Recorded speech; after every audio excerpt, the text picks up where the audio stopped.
Break అయిందా? బ్రేకా?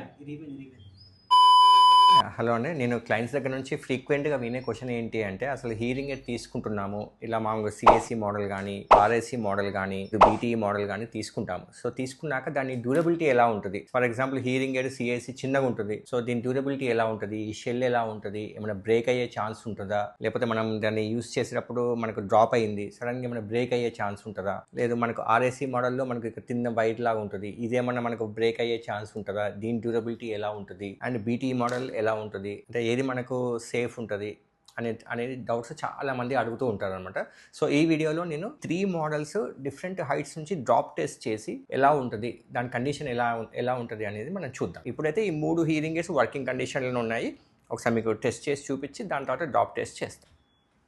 So ఇప్పుడు వచ్చేసి ఫస్ట్ మనం బీటీ మోడల్ చెక్ చేస్తున్నాము. సో హీరింగ్ ఎయిడ్ వచ్చేసి వర్కింగ్ కండిషన్లో ఉంది. సో మనకు మామూలుగా మైక్ దగ్గర పెడితే మనకు సౌండ్ ఏదైతే స్క్వీలింగ్ సౌండ్ ఉందో అది indicative of is in working condition. First మనం 3 ఫీట్ నుంచి ట్రై చేద్దాము.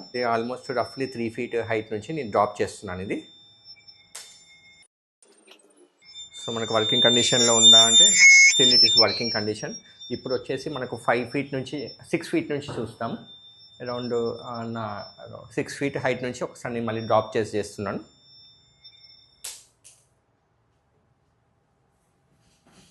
ఓకే, ఇది బ్యాటరీ డోర్ ఓపెన్ అయిపోయింది. సో అందుకే ఇది ఆఫ్ అయిపోయింది. ఒకసారి మళ్ళీ బ్యాటరీ డోర్ మనం పెట్టేసి చూస్తున్నాము. ఇట్స్ ఇన్ వర్కింగ్ కండిషన్లో ఉంది. స్టిల్ ఆ స్క్వీలింగ్ సౌండ్ ఉంది కాబట్టి.